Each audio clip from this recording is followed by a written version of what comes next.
So a big welcome to everyone to today's session on planning and writing an essay.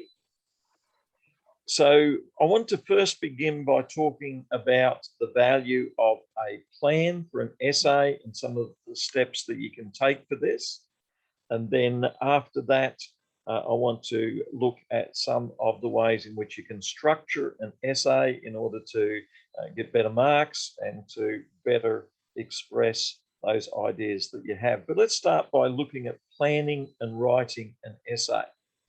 So a plan is going to help you formulate a central argument and theme for your essay and sub-themes. So it's important that you think about at the beginning, but also again a few times while you're writing the essay, what's the one main point or central argument that you're seeking to make?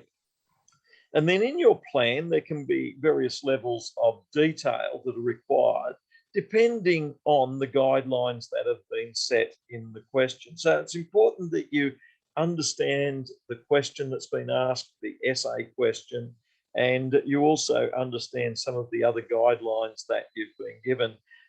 A little bit of extra time spent reading the question, talking to your lecturer, looking over the study materials and the guidelines for your subject can go a long way in that it can help you doing hours and hours in an area that's not relevant. And it can help you instead to focus on those areas that are central to what you're looking at. As you gain more knowledge, you'll grow in confidence and in skills and unfolding of the plan that you are working on.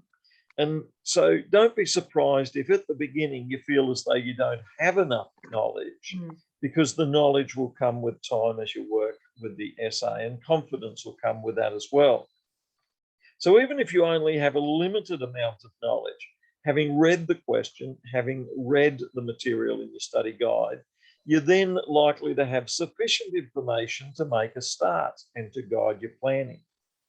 And then you'll often draw up a little bit of a draft plan that'll help you to gather and lay out the central ideas at the beginning of your essay. And this plan is going to give you an idea as to which points to focus on and where to focus as you gather your material. And it can make it easier to stay on track as you research and write. So I encourage you to write down the essay question, examine it and go back to it a few times. And then you should seek to establish the central argument or theme that you're wanting to carry through the whole essay as it unfolds. We call this a rough plan, in that a rough plan will often emerge from the essay question and some brainstorming and reflection on the ways you can answer it, but it's a rough plan only. Don't be afraid to change it as you go further and gather the information. Often the plan will unfold a lot further as you do your research and discover the areas that are most valuable. And you discover well-supported points where scholars are offering advice. So the initial plan will guide your starting point, but you're going to have to change that as you go and modify it. You can begin with the initial draft plan, but you'll often have to make further changes as more information comes in. So the plan will often have to change. And don't be afraid to change the plan as this further information arises. Some initial ideas that you have will have to be abandoned or left to another time if they're not supported by the evidence and by other scholars. And new ideas will often emerge and develop as you explore the evidence and the scholars' writings, and you get a feel for huge major points that need to be emphasized, and other points that you thought might be important will have to be left out. The best starting point is to analyze the assessment task, the question, and read the question further and underline the key words. And it's important that as you write the essay, you stay on task. So the key words are going to open up the topic for you and allow you to develop that using a method of approach or research that you're going to use. Read the objectives and the details of the subject to remind you of the areas that you're reading, and also to remind you of the areas from the recommended readings that you should be focusing on and the scholars that you should be focusing on. Make a note also of the key content information words in the essay question and in your study notes, and note the key task words that will define the task you have to complete to answer the question effectively. Make a note too of the word limit, and students are usually allowed a leeway of about 10% plus or minus under or above the word limit without counting quotations. But during the editing phase of writing an essay, you'll be able to remove some of the repetition and the less relevant words, and you'll be able to cut back a lot of your information. You could save the information you cut out in another file. And therefore, cutting back the word count to your best words will often begin to focus on what you're wanting to be looking at. For example, let's take a couple of examples. One, New Testament theme, Kingdom of God. You're asked to examine the New Testament theme of the Kingdom of God in detail. So this is a biblical studies question. In social science or counselling, you might be asked to look at an area of social science, neuroscience in some detail. So look at the question, think about what you're asked to do. Note in this New Testament studies question, the key words, kingdom, kingdom of God in the New Testament, Matthew to Revelation. And so you need to focus on that area. In social science, you might be doing sociology. In education, you might be doing education. There'll be clues in the question as to areas that you need to focus on as you do your assignment. Note also the word length. Note also the key ideas that the teacher and the subject is looking for. The title in this New Testament study doesn't say write everything you know about Kingdom of God in the whole of church history or in the whole of the Bible. It tells you to focus on a certain area. And you'll find that in other study questions as well. Look carefully for the areas you should study on. And as I said before, look through the 10 or so authors or scholars that you have been recommended to read the study, and you could even Google their names in Google Scholar or on the library catalogue search page or other journal search pages. Find out other materials they've written that are related to the area of study. Notice in the essay question that I read above for New Testament, it has examine, study carefully, scrutinize. There could be other task questions that you're asked.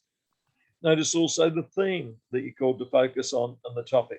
But most important, I think, is to find scholars, well-recognized scholars from scholarly universities and colleges who are recognized experts in the field that you are looking at. So if you're looking at social science or education, you're looking at scholars who are experts in these areas. Notice also that issues can be raised, concerns, questions, problems. And as you do your reading, as you note these, they'll be well worth investigating because they can be very, very fruitful. Notice also that there can be areas of application, useful and practical application to everyday life and living. And notice too, again, the word limit.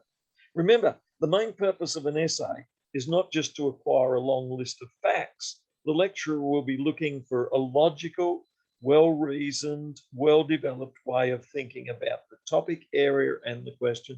And you can make an essay look very, very good by reworking and reworking the material over a number of days to put it into a logical order. The lecturer will be looking for a well-developed organisation of the material, and this may not be the case initially, but as you rework it, that can come with time. The lecturer will want the student to find and focus on material that's relevant, and they'll also want the student to consider a range of different opinions on the chosen topic, some for, some against, some with different viewpoints.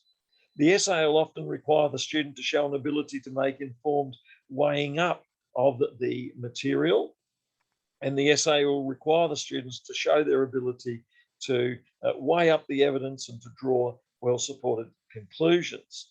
And they'll also be looking for a well-structured argument, one major point and other sub-points that the student will be making. Don't forget to check the course objectives. Your assignment will test your ability to meet other assessment criteria, including your own ability to clearly define the issues and to research the breadth and depth of the topic, to analyse and assess the source materials, and to present your material in a scholarly manner.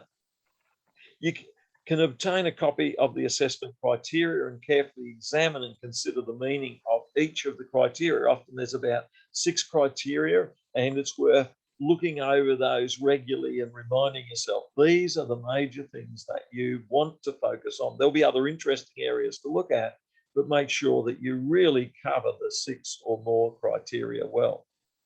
You might also want to decide on the type of essay that you are looking at.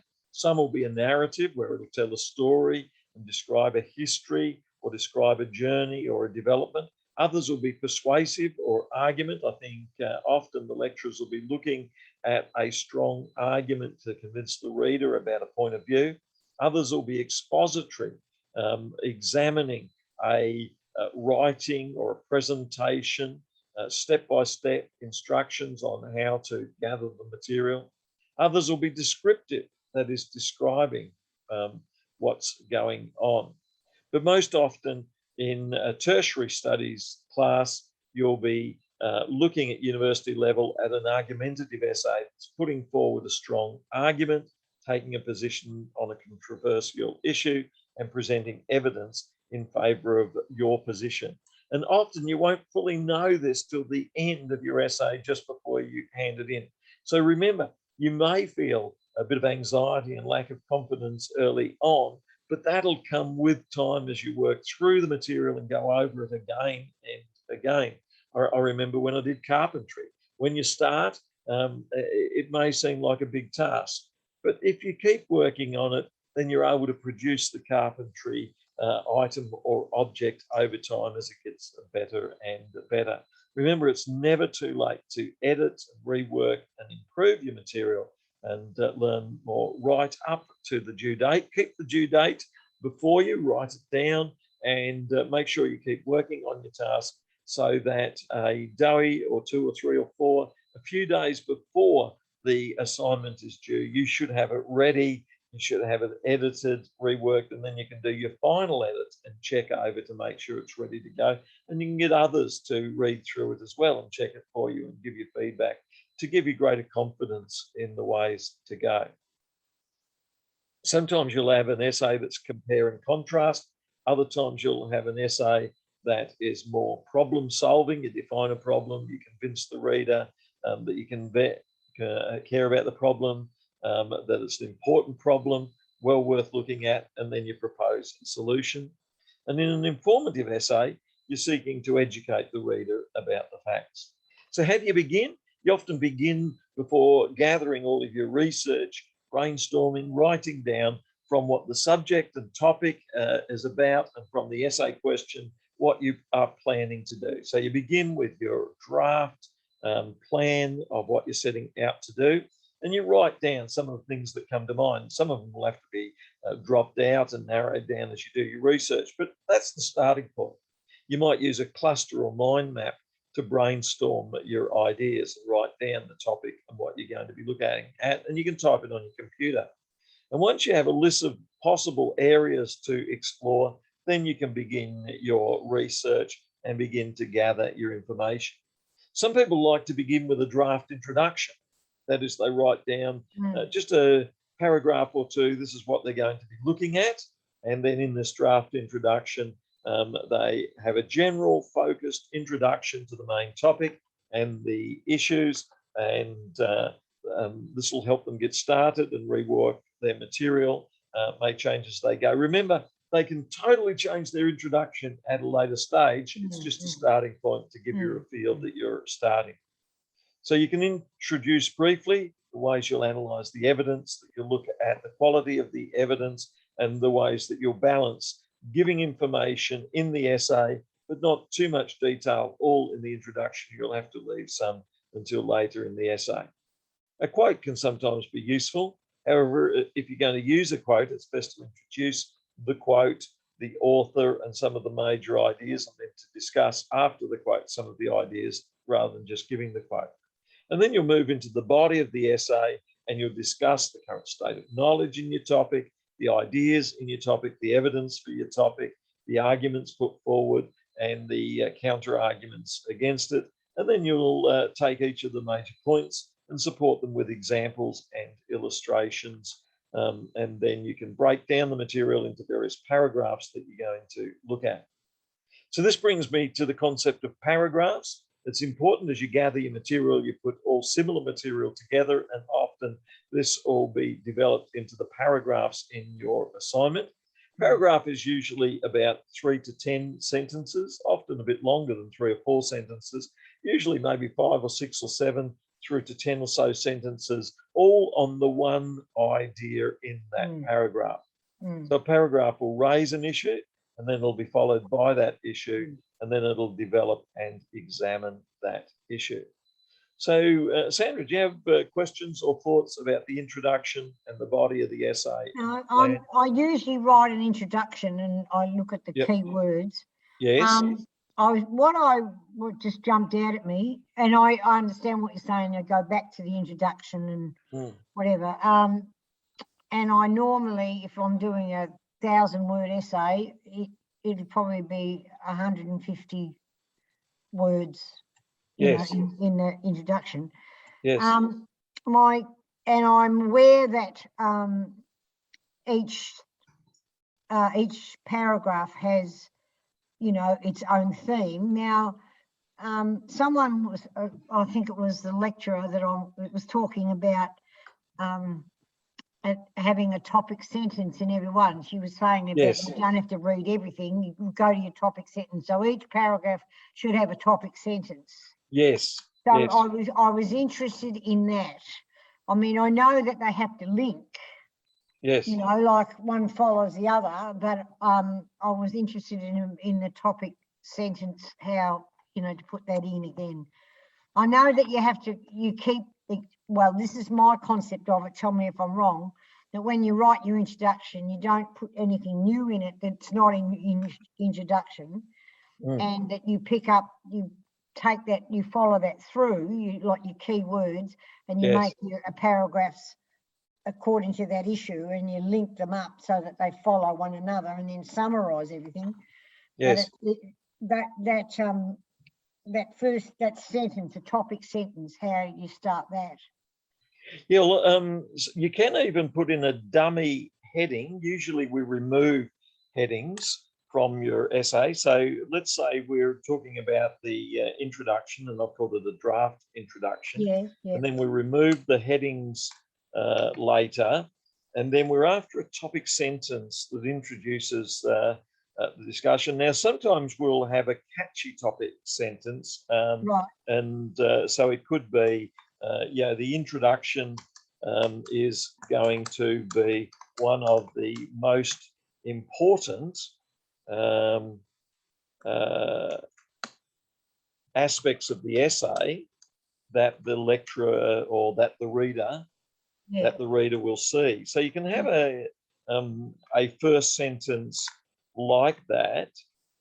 That's really just an introductory sentence. In your introduction, is that what you're saying? Yeah, oh, okay. But even in a paragraph, you can have that. We'll go on and have a look at another one. Yeah. So here we've got the next paragraph is on the body of the essay. Yeah. So in discussing the body of the essay, if we're going to write a paragraph on the body of the essay, we could say in our topic sentence, so our topic sentence could be the body of the essay is where the evidence that has been gathered is presented, examined, and evaluated. So that there can be a topic sentence in that's introducing everything that's going to flow afterwards. And so the topic sentence can be reworked later, but some people say... I see what you're saying, yes. Yeah.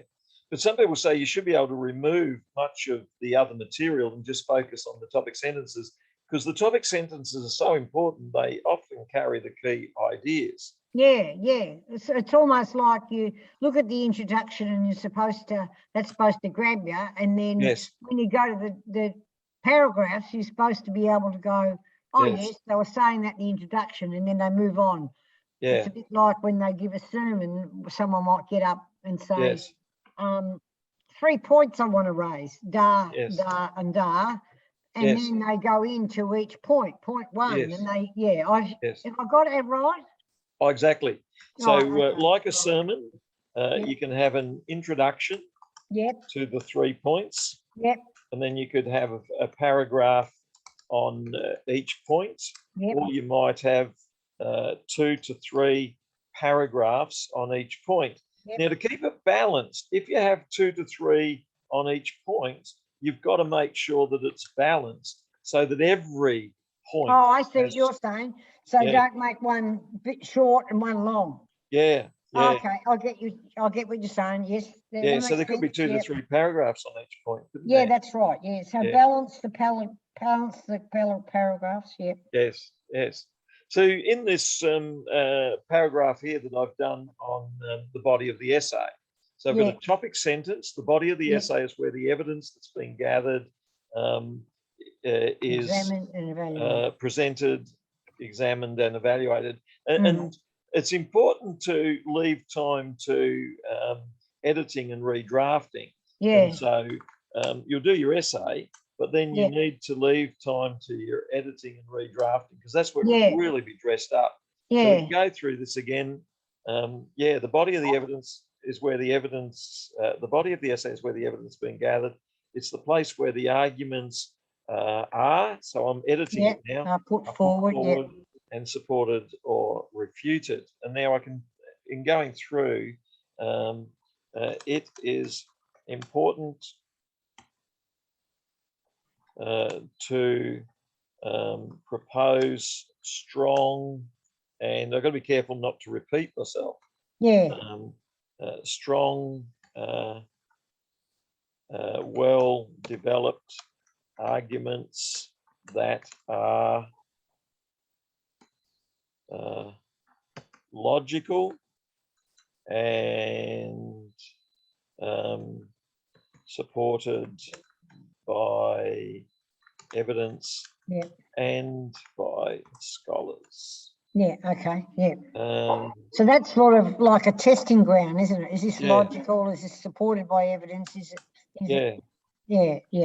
So as I'm working this, I'll develop that paragraph, and then usually I would want to put a scholar.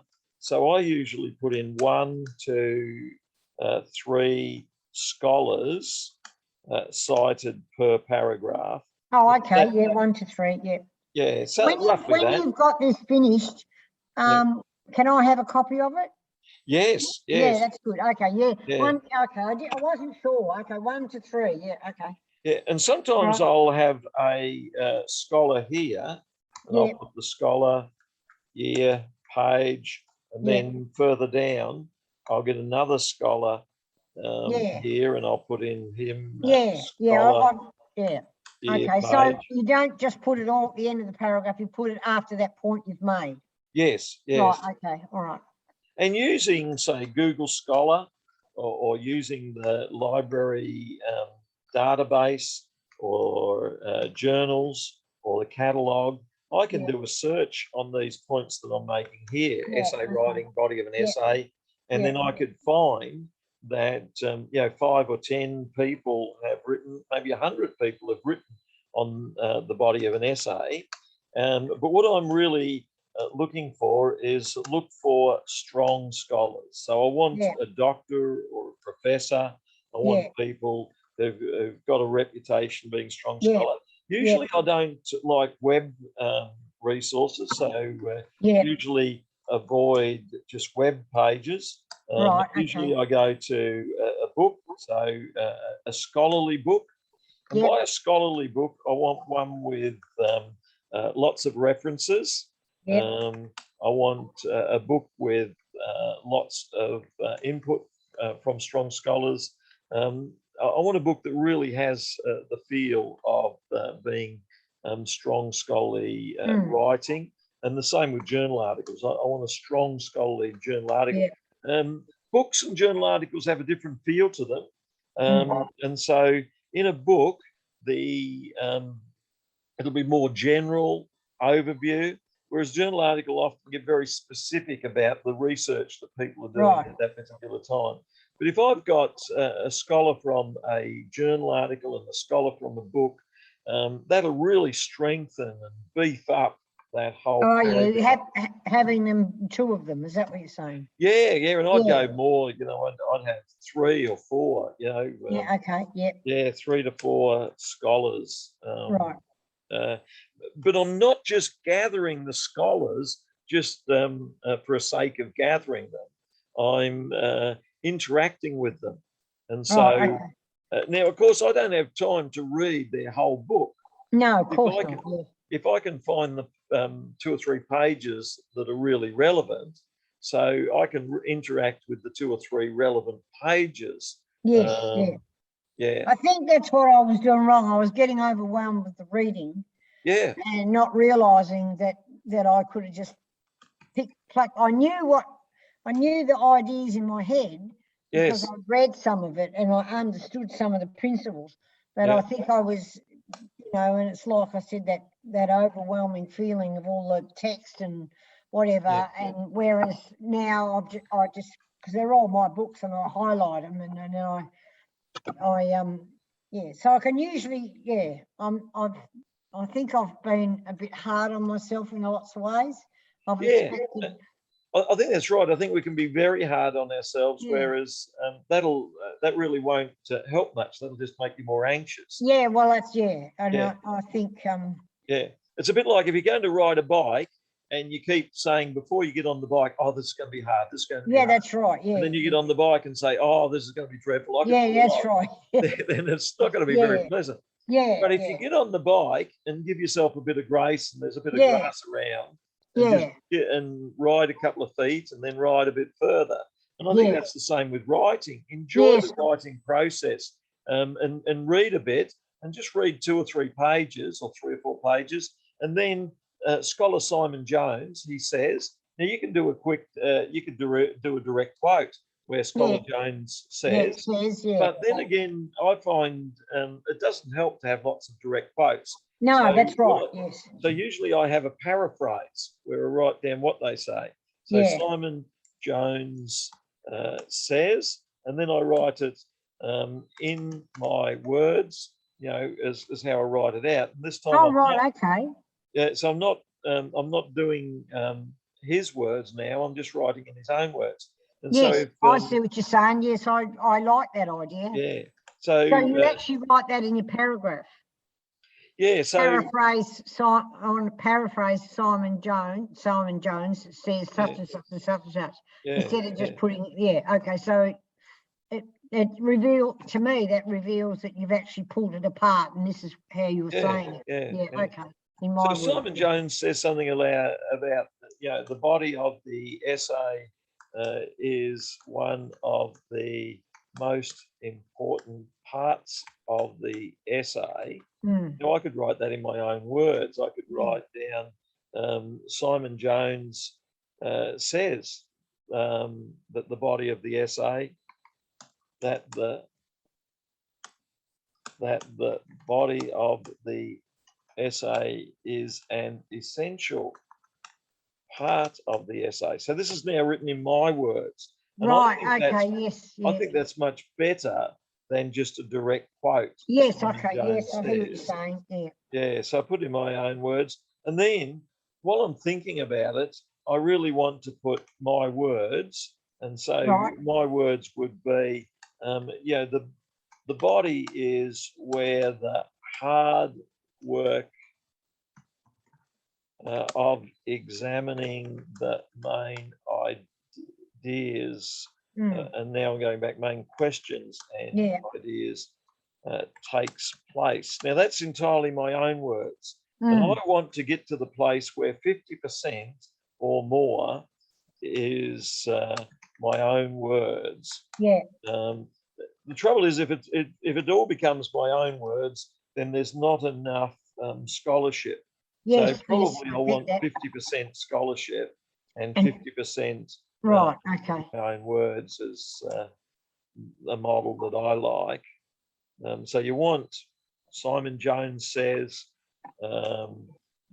Phil Smith also supports this idea in his argument that. All right. So then you're quoting two scholars. Yeah. Yes, yes. Yeah. Okay. I see.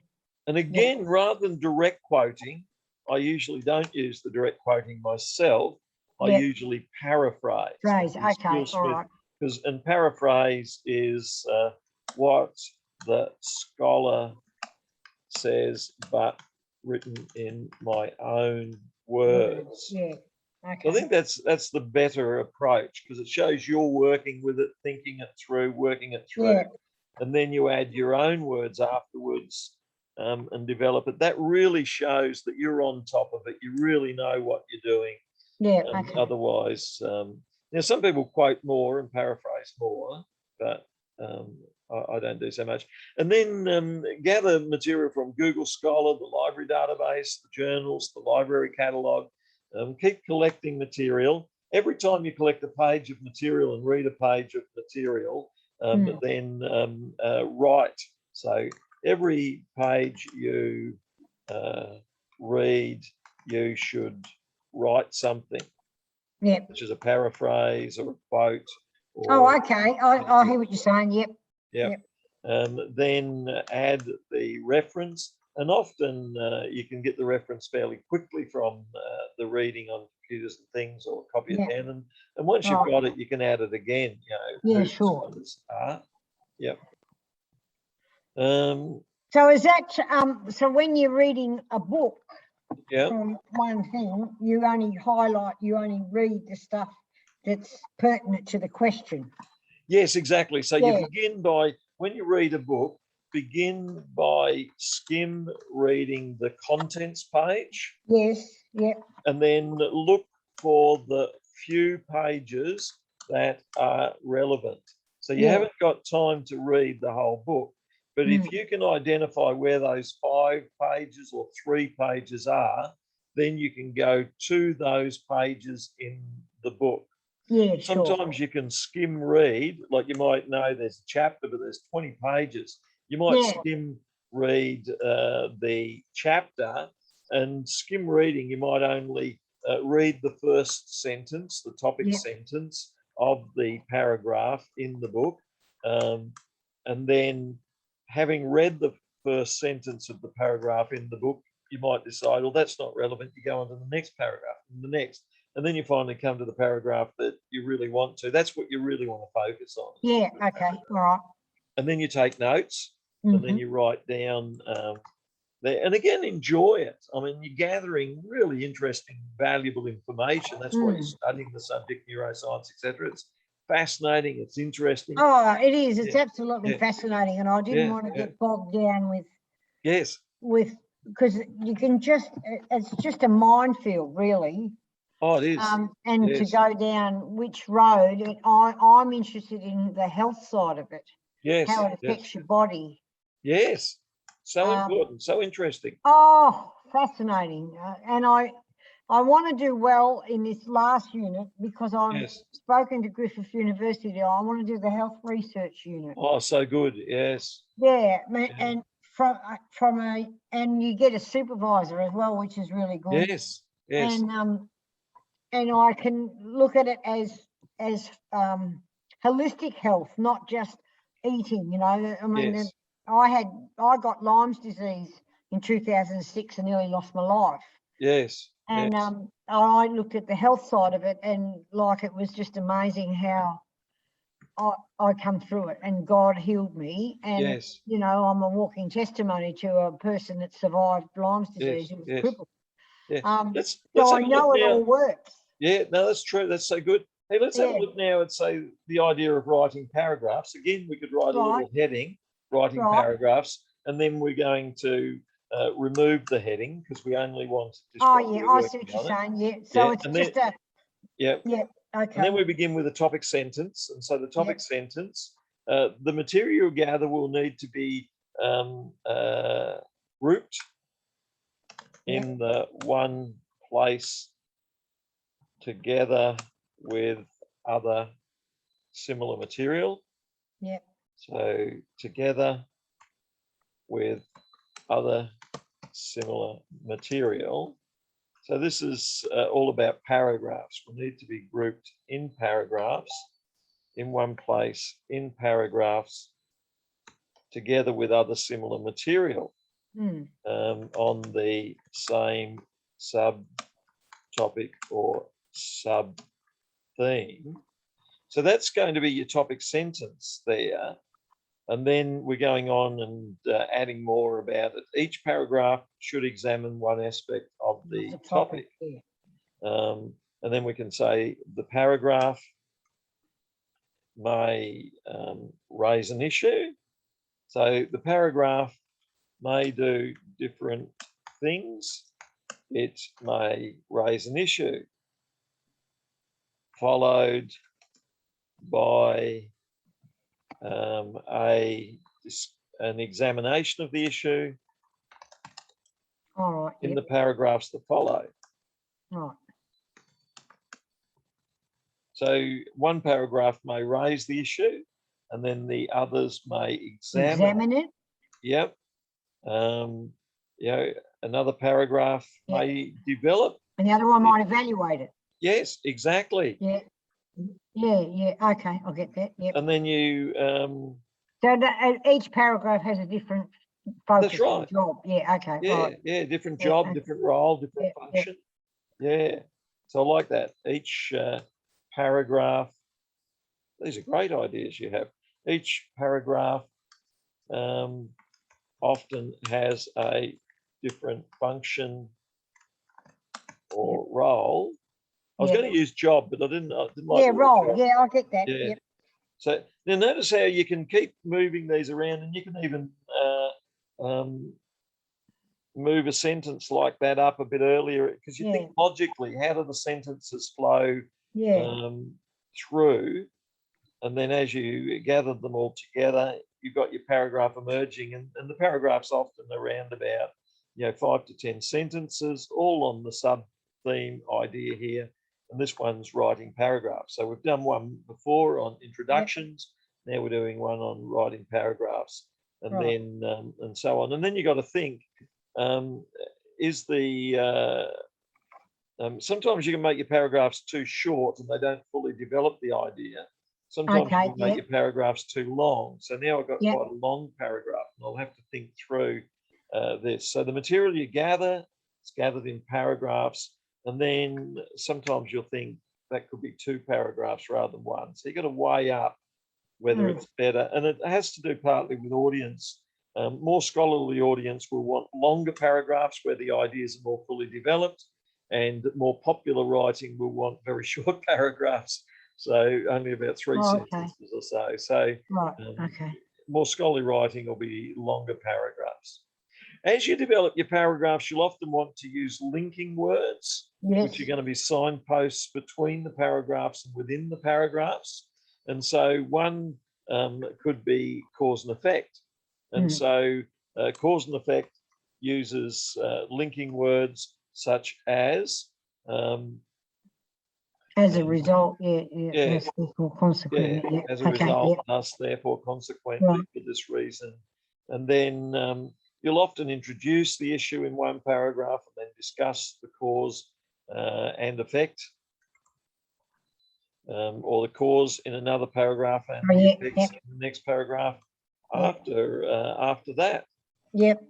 So you begin to work through these, and sometimes you'll start whole new sentences yourself, other times you'll work them again and again.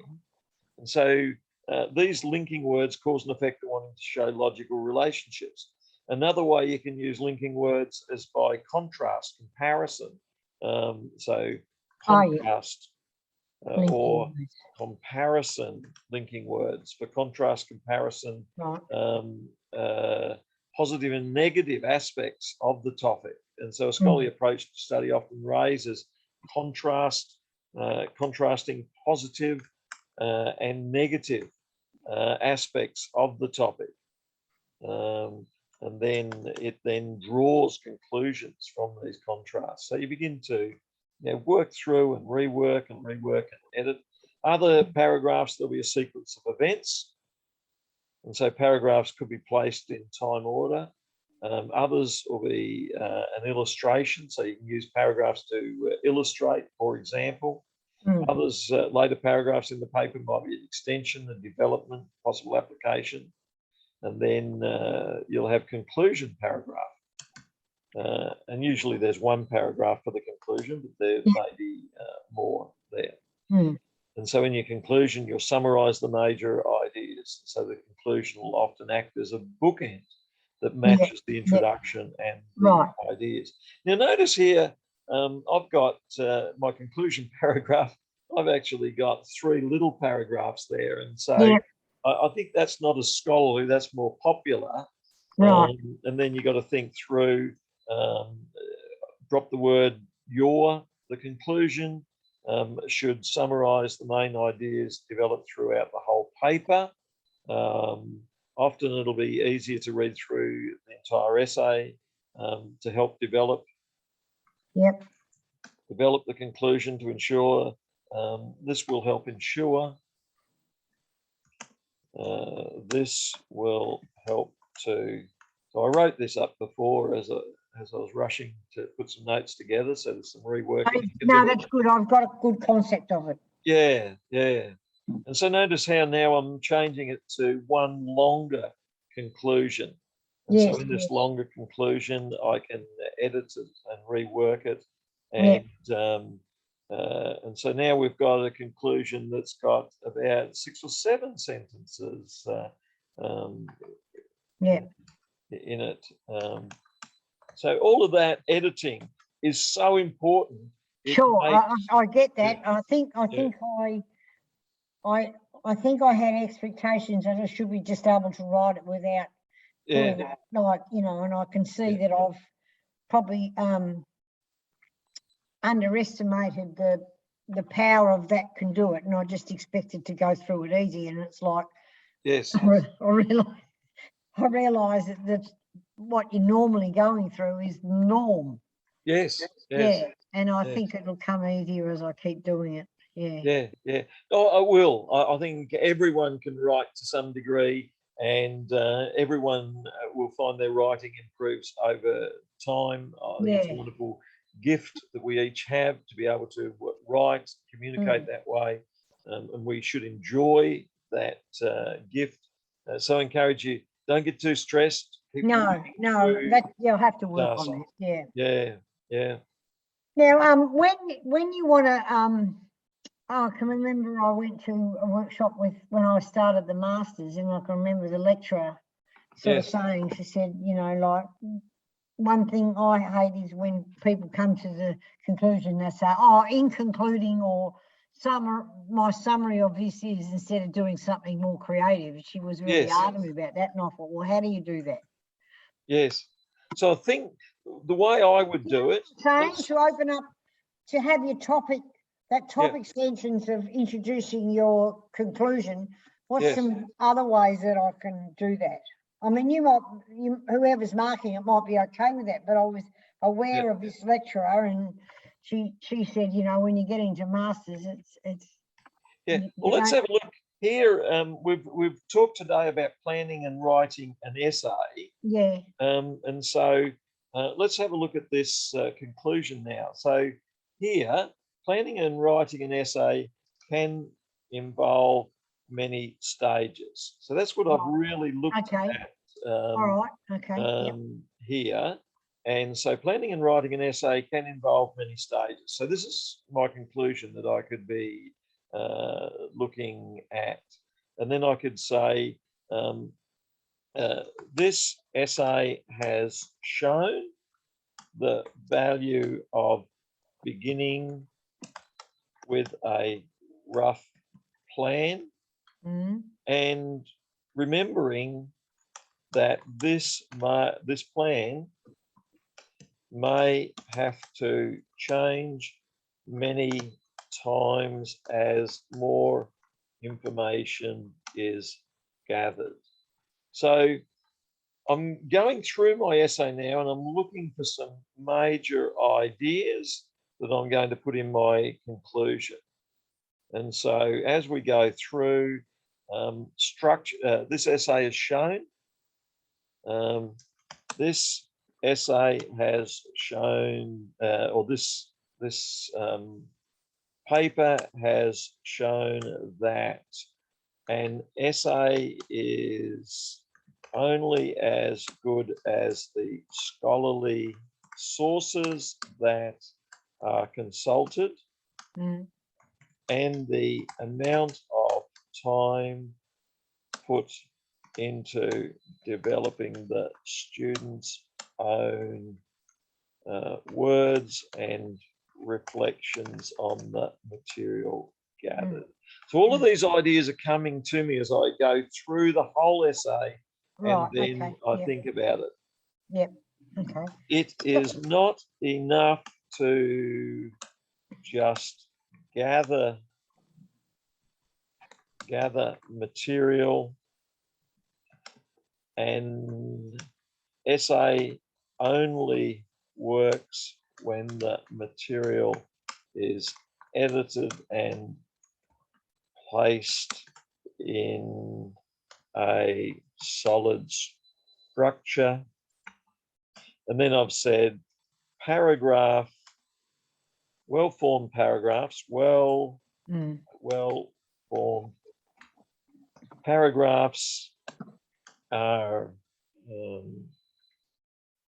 have been shown to be a key to this process. And then I want a nice concluding sentence. So with practice and learning the guidelines for essay writing, a student should be able to do well. Yeah, so you can see that this now here is the whole conclusion that I've developed through reading through my material, what I've covered, what I've looked at. Right. And so I can now write conclusion and then put it there. Usually we don't write introduction. Usually we don't write the headings all the way through. Sometimes we do write conclusion, because sometimes the lecturer doesn't realise that you've got to the conclusion unless you write it. So okay. So in a way of actually calling it a conclusion without. Yeah, I'll get you saying. Now my other question is, Sam, is that all right to call you Sam? Yes, for sure. Is like how much you've got, the 5 to 10% should be your conclusion. So what should be your introduction? What percentage for your introduction usually? Exactly the same. Now they're like bookends. 5 to 10%. Okay. Yeah. So they're like bookends, and ideally about one paragraph introduction, one paragraph conclusion. Sometimes you go a bit further. Yeah. Okay. But usually about one paragraph introduction, one paragraph. Okay, all right, okay. And about 5 to 10%. Sometimes you get more than one paragraph in the introduction or conclusion. All right. Well, that gives me something to work on. Yeah, okay. Yeah. So there are other thoughts or questions? Well, my thoughts are that I've allowed the anxiety to overwhelm me when I probably didn't need to, so I need to work on that. Yes. What's been helpful is those percentages. Yes. That keeps me that, and only having the one paragraph if possible, so I can work on that. Can I just say too, go on. Don't allow the anxiety to overwhelm you. Make a start and don't expect too much at the beginning. Yeah. And then also read, but take notes. Yeah. So I would say read and take notes. Yeah. And every page that you read, write some notes. And then as you do that, it'll emerge itself. That is. Now, Anne gave me a really good strategy, which I found helpful, was each author had a page. So I had in the page what page number, who the author was, who the publisher was, and what page number, and the ideas. And I found that quite helpful. So and it gets me down the top. My typing's a bit slow, so I get a bit frustrated with that, but I'm I'm going to try and be a bit more patient with myself, I think, and break it down to even if I do 100 words a day or something, instead of worrying about doing the whole lot all at once. Yeah, I do agree with both points you make there, is that firstly, you can find out about the scholar. So you'll have a reference list at the end, and then you'll have your scholars. And then you might not include this, but it's worth looking up, who are they? You know, what's their qualification? What's their background? Sure. And that helps you focus. I find, well, fortunately, you know, the college has got them really good authors, and you know, they're really, really good. I mean, it's very hard to bring up an argument. Yes. And then the other thing I was going to say, find the times of day that you are most productive. Yeah. And when you find the times of day that you are most productive, then work with those. I'm very productive when I get up in the morning. I try to not get up too early. Some people get up at 3 or 4 in the morning. I still think it's good to, no, that's not me. And then similarly, some people write well in the evening, writing late into the evening. But again, watch your health. Don't stay up all night. But if you write well at 6, 7, or 8 in the evening, then do some work then, and then gradually build up the amount of time that you write. Yeah, if I start off 100, okay, I get that. For me, I like to write for at least 3 hours. Right. Other people write for less, but I can't get. I know that for every subject, I've got to produce 10 hours a week, and then if I do more than one subject, let's say I do 2 subjects, then 2 subjects would be that's right, 20 hours a week. And so I find that if I put in 3 hours in a day and do that for 5 days, so 3 times 5 is 15. 15, so that's going to, you're well done. Pass the subject if I put in that 10 to 15 hours into that subject. I've also got to put it into the right areas. So I've got the biggest thing is going to be the assignments, because that's where it's going to focus. Plus, I also need to make sure I attend or read or watch the lectures, and then gather notes from that. So they're a couple of the major things: the assignments and the lectures, and then the readings. And again, you haven't got time to read everything, but you should be putting in a few hours each week. And then enjoy it. Just enjoy reading. That's what I'm working on. That's what I'm working on.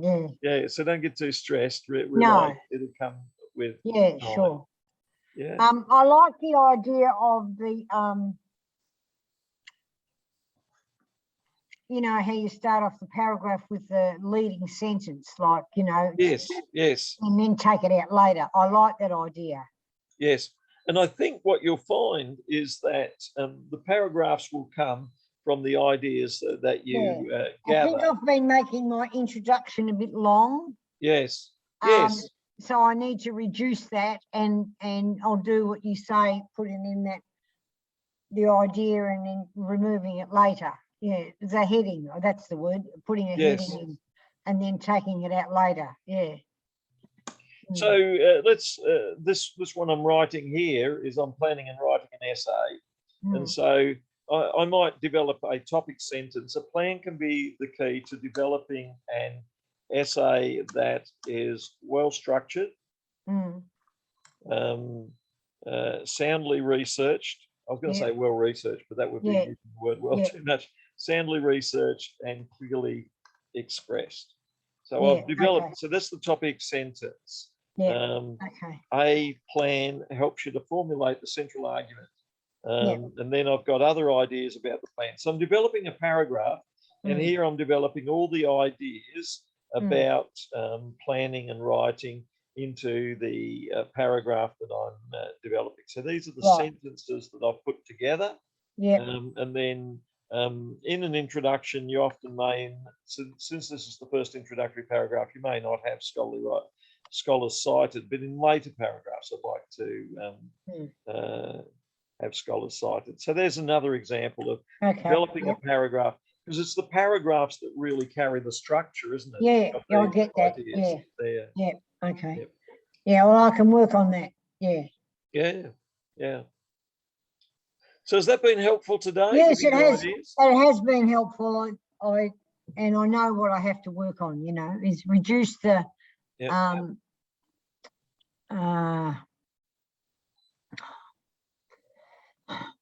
Reduce the introduction and put in headings on each thing. And I have to concentrate on the fact that each paragraph should have a similar amount of stuff, and the two or three references in each paragraph. Yes, I Yes. realise that. Whereas sometimes that's been out of balance. Yeah, I understand that. Yep. Now, if you want a copy of these notes from today, Yeah, I do. Send me an email. So there's my 2 email addresses. There's the Right, Heritage okay. College one and my other one. And so if you send it maybe to both of those or to one of them, then I can send you a copy of the notes from today. We'll also put the notes from today up on the Heritage College website, and then there will be other resources as well on the Heritage College website, and you'll be able to go to the so other resources. I'll just double check. I wrote down dr.sam. Yep. Hay at gmail.com. Yes. AU or? No, it's just .com. And then with the CHC one, I think it's AU. So it's dr.sam.hay at gmail.com. Exactly. Oh, yeah, I see it now. Yeah, I lost your screen for a minute. Yep. Oh, that's good. No, I really appreciate that. What are you doing next time? We're going further with this, developing study skills further. And then don't forget, if you go to the CHC website, there's other study skills there on the CHC website. There's some Zoom sessions of some that I've done previously. So you can go to the previous ones there, have a look at the ones that we've done previously there. So they'll be useful. And then as well. Where did you get that? Where was that one? So that's study skills. So if you go to welcome to study skills, and then you had the Zoom sessions I can go back on. Okay. Yeah, Zoom sessions that you can go on, and then there's others on time management, academic writing, useful resources. And then under the useful resources, there's one on study tips from studies in Australia. And then there's one on activities for mental well-being. And then there's one there on researching the basics as well. So that's on the CHC website there as well. Yeah. All right. No, I'm very happy with that. I really appreciate that. Yeah, well, thank you, Sandra. And I look forward to catching up. So next week we're having a session at 5 p.m. at night. And then the week following we're having... And what's the one next time? Yeah, I'd have to have a look at which one's coming out. It's further 5 o'clock next week. Yeah, further planning and writing the essay, I think. Yeah. And then and we'll send out the information on that. Yeah. And very happy to help. Oh, look, I appreciate that. Every bit helps, and I'm just sort of building on what Anne's been really, really good. She's been really good. Yeah. Okay. All right. Thank you very much.